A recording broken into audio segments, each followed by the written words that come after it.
Morning students, हम बात कर रहे थे बीएससी पार्ट 3 की मॉलिक्यूलर ऑर्बिटल थ्योरी अणु कक्षक सिद्धांत की। देखो, अणु कक्षक सिद्धांत के अंदर मैंने इसके बेसिक प्रिंसिपल्स बताए थे कि कैसे कैसे ये अणु कक्षक सिद्धांत के अंदर ये काम करता है, किसने इसकी खोज की, इसकी खोज करने की जरूरत हमें क्यों पड़ी। हमने इससे पहले बात की थी संयोजकता बंध सिद्धांत की, जिसकी खोज की थी हाइटलर और लंडन ने इसकी खोज की थी। एमओटी की खोज की थी मुलिकन, हुंड और लेनार्ड जोन्स ने। ठीक है, इतनी बात होने के बाद में मैंने ये बताया था कि आपको वीबीटी के अंदर ऐसी कौन सी कमियां थी जिनकी वजह से हमें अणु कक्षक सिद्धांत की खोज करनी पड़ी, अणु कक्षक सिद्धांत बनाना पड़ा, एक नया सिद्धांत लाना पड़ा, नया सिद्धांत डेवलप करना पड़ा। ठीक है, तो मैंने इसके अंदर आपको 4-5 चीजें बताई थी। मॉलिक्यूलर ऑर्बिटल की बात वीबीटी नहीं करता है, मैग्नेटिक नेचर की बात वीबीटी नहीं करता है, स्टेबिलिटी ऑर्डर की बात वीबीटी नहीं करता है, नंबर ऑफ बॉन्ड्स कंप्लीटली बताता है, 1 है 2 है 3, यानी कि फ्रैक्शनल बॉन्ड्स के बारे में वीबीटी बात नहीं करता है। ये सारे पॉइंट्स मैंने आपको वीबीटी के बारे में बताए थे।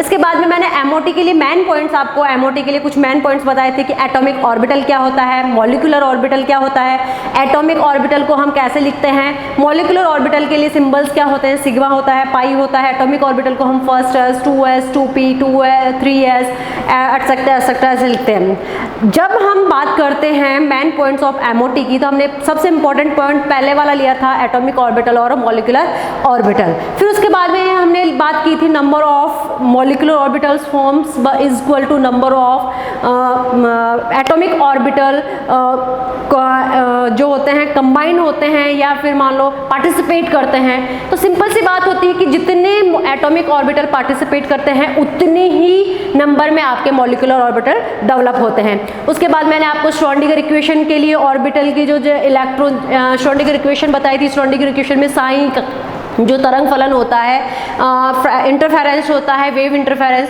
उस वेव इंटरफेरेंस के बारे में बात की थी। वेव इंटरफेरेंस के अंदर मैंने आपको 2 चीज़ें बताई थी, एक एडिशन बताया था, एक सब्ट्रैक्शन बताया था। अगर 2 वेव्स आपस में ऐड करती, आपस में जुड़ती हैं तो ये कंस्ट्रक्टिव इंटरफेरेंस होता है, और अगर एक दूसरे में से इसको माइनस किया जाता है ये तो डिस्ट्रक्टिव इंटरफेरेंस कहलाता है।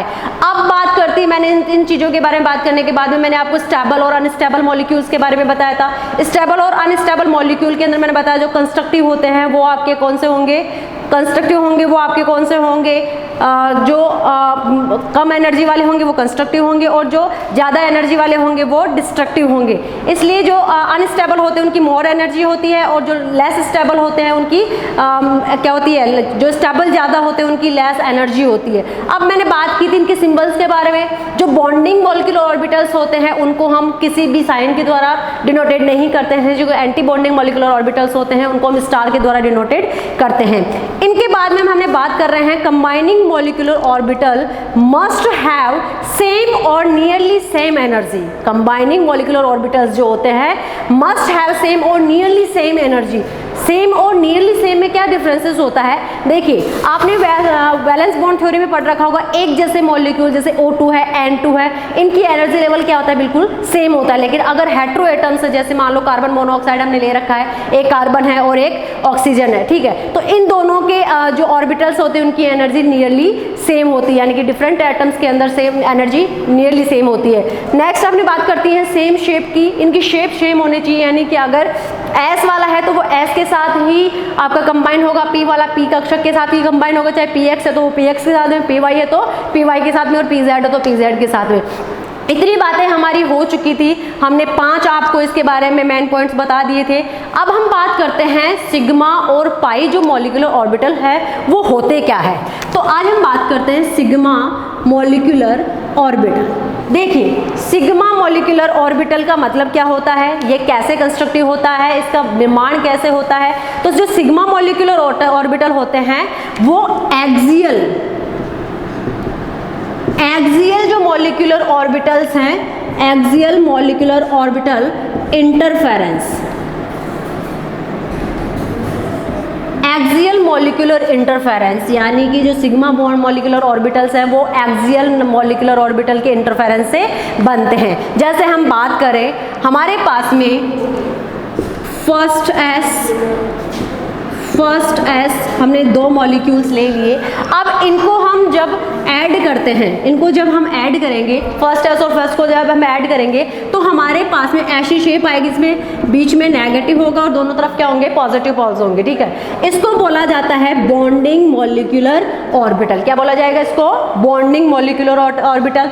अब इस फर्स्ट एस को जो हमने एटॉमिक ऑर्बिटल ले रखे हैं, इससे बनने वाला जो मॉलिक्यूलर ऑर्बिटल है वो क्या कहलाएगा?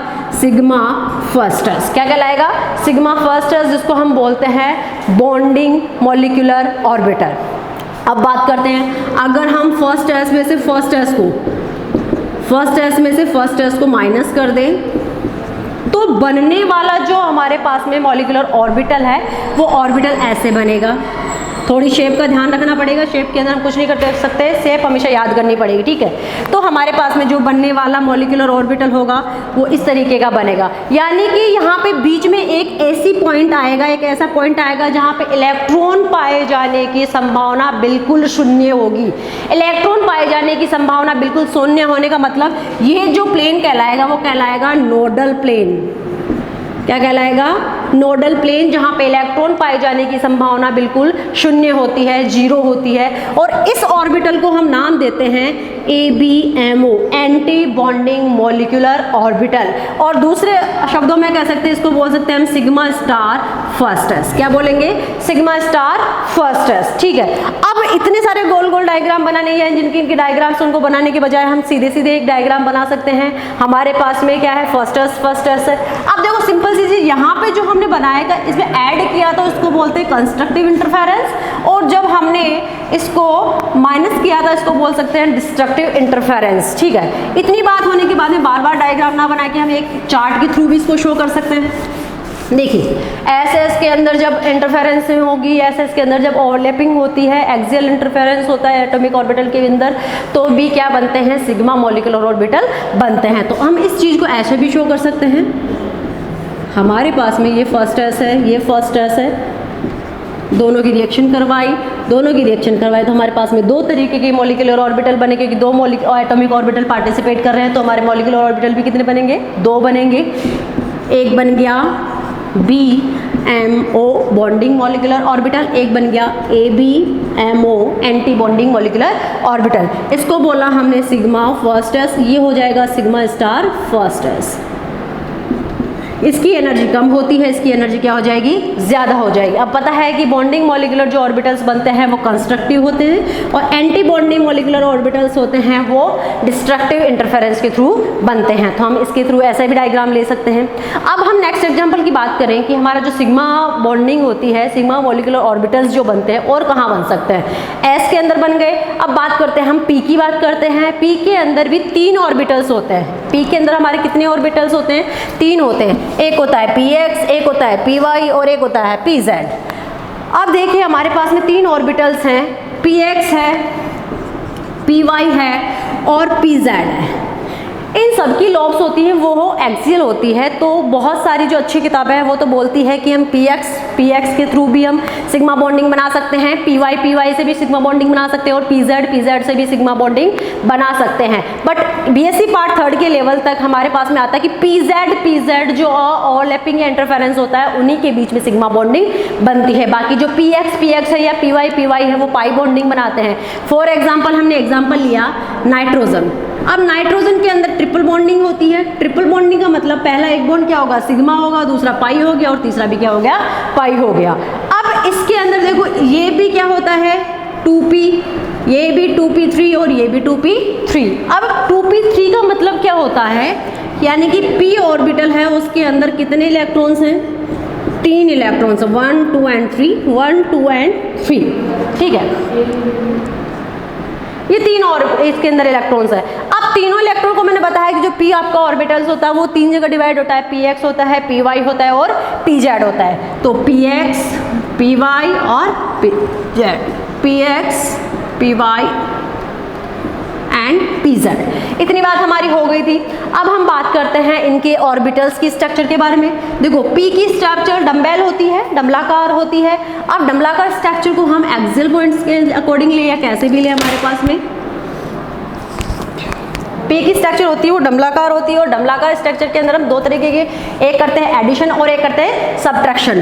अब एडिशन करेंगे हम, जब हम एडिशन करेंगे, एडिशन के अंदर हमारे पास वही चीज़ें हैं, हमारे पास में एक नेगेटिव पोल होता है, एक पॉजिटिव पोल होता है। अगर हम इसका एडिशन करेंगे तब क्या रिएक्शंस होती हैं। अब अगर हम इसका सब्ट्रैक्शन करेंगे, ध्यान रहे दोनों लॉब्स क्या होती हैं, इक्वल होती हैं, इनके अंदर कोई बड़ी छोटी लॉब नहीं होती है।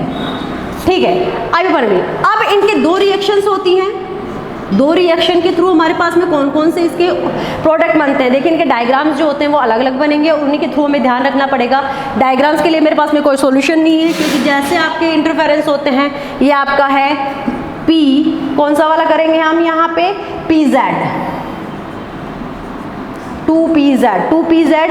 अब हम सिग्मा सिग्मा कर रहे हैं, यानी कि 2PZ, यहाँ पे भी 2PZ है और यहाँ पे भी 2PZ है, ये भी 2PZ है और ये भी 2PZ है। ठीक है, अब हमें पता है कि PZ के बीच में हमने तीन बातें की, PZ और PZ के बीच में कौन सा बंध बनता है, सिग्मा, PY और PY के बीच में बनेगा पाई, और PX और PX के बीच में भी बनेगा पाई।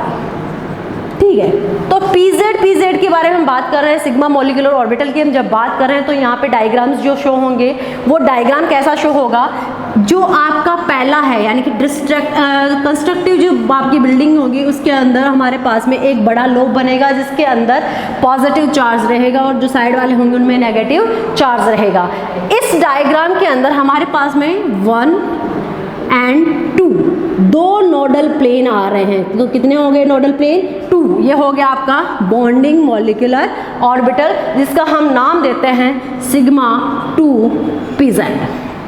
अब बात करते हैं हम इनके अंदर, ये हो गया कंस्ट्रक्टिव इंटरफेरेंस अपना। अब जब इनमें माइनस करते हैं, एक दूसरे के अंदर से इसको घटाते हैं, तो हमारे पास में जो डायग्राम आता है वो ऐसा आता है। डायग्राम हमें याद रखने पड़ेंगे। ठीक है, अब ये जो डायग्राम हमारे पास में बन रहा है, इस डायग्राम में देखो ये जो छोटे वाले लॉब्स हैं वो पॉजिटिव पार्ट को शो करेंगे और बड़े वाले लॉब्स होंगे वो नेगेटिव पार्ट को शो करेंगे। इन दोनों पॉजिटिव के बीच में एक नोडल प्लेन होगा, पॉजिटिव नेगेटिव के बीच में एक नोडल प्लेन होगा, तो टोटल मिला के इसके बीच में कितने नोडल प्लेन हो गए, 3 नोडल प्लेन हो गए। यानी कि एंटी बॉन्डिंग मॉलिक्यूलर ऑर्बिटल के अंदर, जिसका हमने नाम लिखा है सिग्मा स्टार 2PZ, इसके अंदर हमारे पास में 3 नोडल प्लेन्स होते हैं, जबकि बॉन्डिंग मॉलिक्यूलर ऑर्बिटल के अंदर 2 नोडल प्लेन होते हैं। और नोडल प्लेन मैंने आपको बताया था ऐसी जगह जहाँ पे इलेक्ट्रॉन के मिलने की संभावना बिल्कुल शून्य होती है, वो क्या कहलाते हैं, आपके नोडल प्लेन होते हैं। इसी सेम डायग्राम को हम छोटे से शो अपने स्ट्रक्चर से भी हम शो कर सकते हैं कि हमारे पास में 2 ऑर्बिटल्स हैं, उन दोनों ऑर्बिटल्स को हमने, जैसे मान लो हमारे पास में 2PZ है, 2PZ है, अब इससे 2 हमारे पास में बनेंगे डायग्राम, एक बन गया हमारे पास ये और एक बन गया हमारे पास में ये। एक को बोल दिया हमने BMO, एक को बोल दिया ABMO, ये हो गया सिग्मा 2PZ और ये हो गया सिग्मा स्टार 2PZ। इतनी बात हमारी हो गई। किसकी बात हो गई, सिग्मा मॉलिक्यूलर ऑर्बिटल की। और कोई सिग्मा बनाता है, नहीं बनाता है, सिग्मा केवल 2 ही बनाते हैं, या तो SS आपके एटॉमिक ऑर्बिटल आपस में इंटरफेरेंस करेंगे या ओवरलैपिंग करेंगे तो सिग्मा बॉन्ड नहीं बनती है, या PZ आपके एटॉमिक ऑर्बिटल्स आपस में इंटरफेरेंस करते हैं तब आपका सिग्मा मॉलिक्यूलर ऑर्बिटल्स बनते हैं। अब बात करते हैं हम पाई मॉलिक्यूलर ऑर्बिटल्स की, पाई मॉलिक्यूलर ऑर्बिटल की।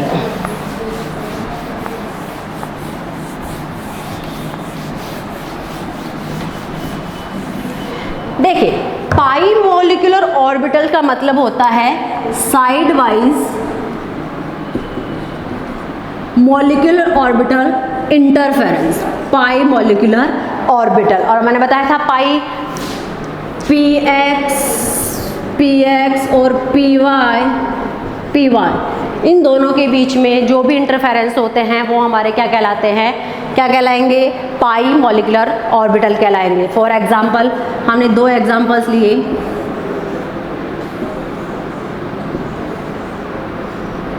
लॉब्स आपको इक्वल बनानी है, ठीक है। अब इन दोनों लॉब्स में मैंने क्या किया है, एक को ऐड कर दिया, एक को सब्सट्रैक्ट कर दिया।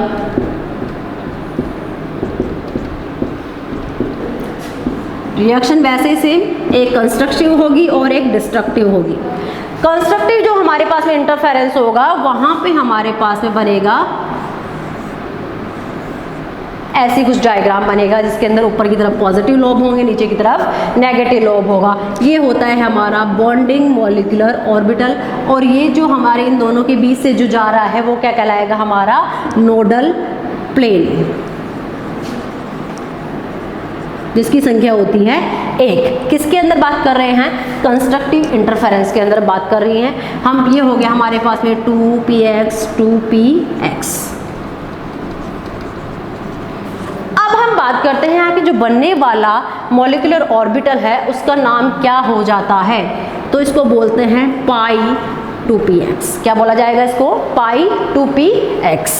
अब हम बात करते हैं डिस्ट्रक्टिव इंटरफेरेंस की, दोनों के अंदर माइनस कर दिया जाए तो हमारे पास में ऐसा कुछ डायग्राम शो होता है। अब इस डायग्राम में देखिए 1 और 2 पॉजिटिव नेगेटिव तो लगाने हैं, ऊपर की तरफ दोनों तरफ पॉजिटिव, नीचे की तरफ दोनों तरफ क्या हो जाएंगे, नेगेटिव।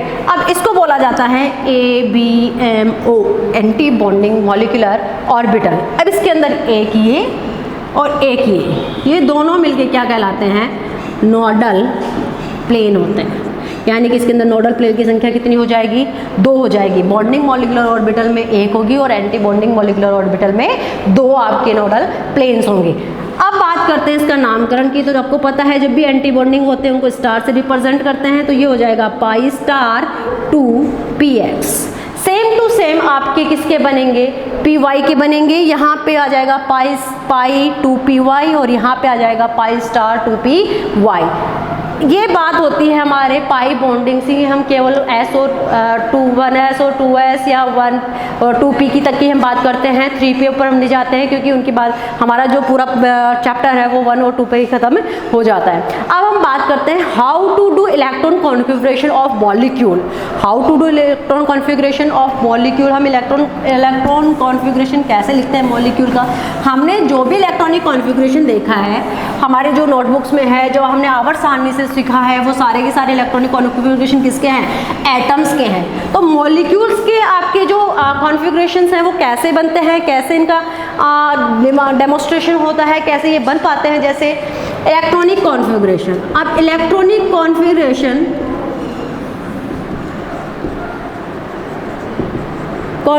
ऑफ मॉलिक्यूल, ठीक है। अब मॉलिक्यूल की बात करें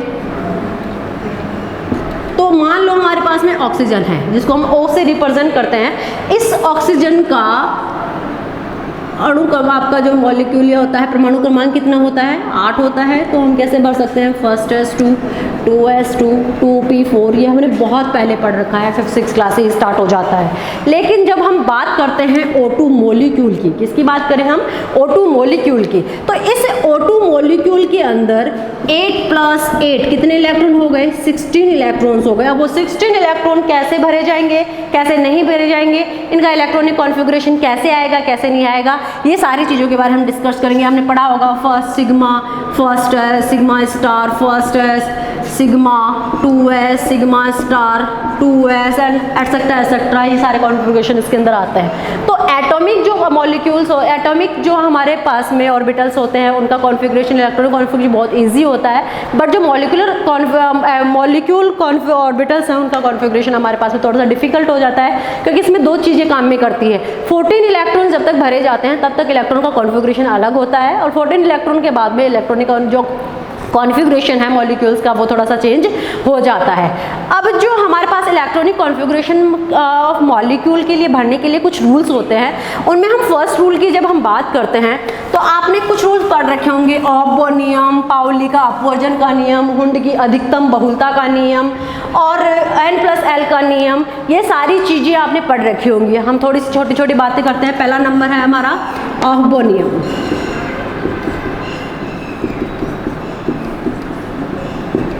ऑब्बो नियम जिसको हम बोलते हैं ऑब्बोस रूल या आपका प्रिंसिपल, ठीक है।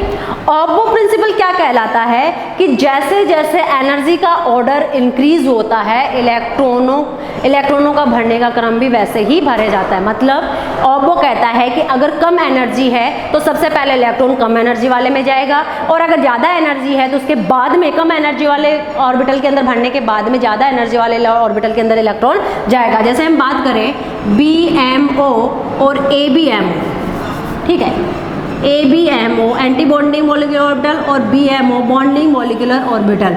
तो इलेक्ट्रॉन पहले कम एनर्जी वाले में तो एनर्जी कम किसकी होती है, लेस एनर्जी किसकी होती है, BMO की, और मोर एनर्जी किसकी होती है, ABMO की। तो सबसे पहले इलेक्ट्रॉन किस में भरा जाएगा, BMO के अंदर भरा जाएगा, आपका बॉन्डिंग मॉलिक्यूलर ऑर्बिटल के अंदर भरा जाएगा। तो ये बात तो करता है ऑबो। दूसरी बात करते हैं हम, हमारे दूसरा प्रिंसिपल है Pauli's principal.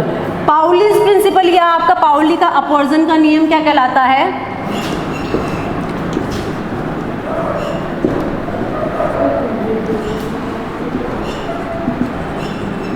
Pauli's principal. Pauli's principal के अकॉर्डिंग क्या होता है कि एक मॉलिक्यूलर ऑर्बिटल में 2 इलेक्ट्रॉन हो सकते हैं, यानी कि एक मॉलिक्यूलर ऑर्बिटल के अंदर, यानी कि एक घर बना हुआ है, उस घर के अंदर केवल 2 ही इंसान रह सकते हैं, पर वो इंसान भी क्या होने चाहिए, एक दूसरे से अलग नेचर के होने चाहिए, अलग स्पिन के होने चाहिए। तो पाउली कहता है कि एक ही मॉलिक्यूलर ऑर्बिटल में 2 ही इलेक्ट्रॉन रह सकते हैं अधिकतम, लेकिन वो दोनों इलेक्ट्रॉन भी अलग अलग स्पिन वाले होने चाहिए, यानी कि अगर एक की प्लस हाफ स्पिन है तो दूसरे की माइनस हाफ स्पिन होनी चाहिए। दोनों सेम स्पिन वाले या एक दूसरे के पैरेलल इलेक्ट्रॉन उसके अंदर नहीं भरे जा सकते। तीसरा रूल होता है हमारा हुंड्स रूल।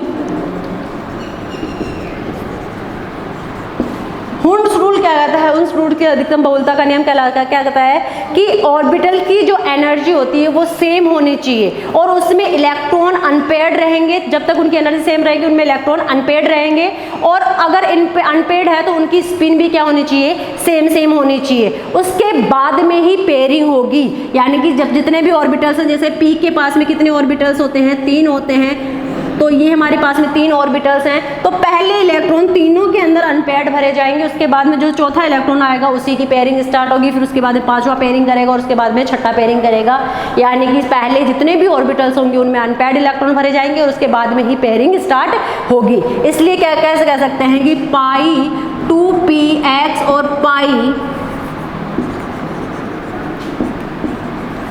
पी वाई एक दूसरे के क्या होते हैं, इक्विवेलेंट होते हैं। ठीक है, अब बात करते हैं N+L रूल के लिए। N+L रूल आपके MOT के अंदर कोई काम का नहीं होता, इसलिए इसकी कोई भी बात नहीं की गई है। तो MOT की जो मुख्य विधान है या मेन पॉइंट्स होते हैं वो ऑबो प्रिंसिपल का भी पालन करते हैं, पाउली के अपवर्जन का नियम का भी पालन करते हैं, हुंड्स रूल का भी पालन करते हैं, और साथ साथ में ये क्या करते हैं, जो आपका MOT जो होती है मॉलिक्यूलर ऑर्बिटल थ्योरी होती है उसमें पूर्ण पूरित, अर्धपूरित और अपूरित, यानी कि रिक्त वाले और भरे, आधे भरे हुए और पूरे भरे हुए सभी तरह के एटॉमिक ऑर्बिटल पार्टिसिपेट कर सकते हैं। अब बात करते हैं हम एक्सपेरिमेंट्स की कि हम कैसे कह सकते हैं कि हमारे जो इलेक्ट्रॉन्स होते हैं वो एक्स्ट्रा होते हैं या कम होते हैं। यानी कि हम जब बात करते हैं वी हैव लेस देन और इक्वल देन 14 इलेक्ट्रॉन्स की, जब हम बात करते हैं तो 14 इलेक्ट्रॉन्स तक हमारा जो कॉन्फ़िगरेशन आता है वो कैसा आता है। तो हमारा जो इलेक्ट्रॉनिक कॉन्फ़िगरेशन जो आता है 14 इलेक्ट्रॉन्स तक, वो हम बात करते हैं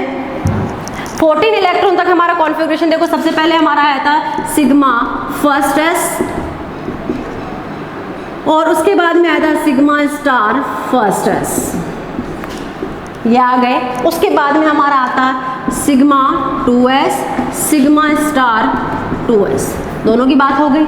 उसके बाद में हमारी आती है पाई 2px equal to pi 2py।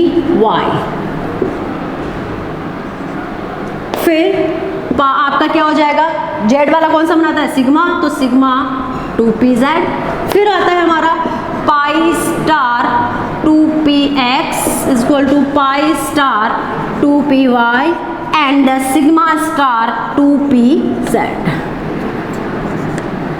ये हमारा हो गया इलेक्ट्रॉनिक कॉन्फ़िगरेशन भरने का तरीका, इसके बारे में हम बात करते हैं। नेक्स्ट हमारे जो MOT की मुख्य विकृत होंगी, VBT से रिलेटेड जो भी बातें होंगी, आपकी कैलकुलेशंस होंगी, वो हम बात करते हैं नेक्स्ट क्लास के अंदर। आज के लिए इतना ही, थैंक यू।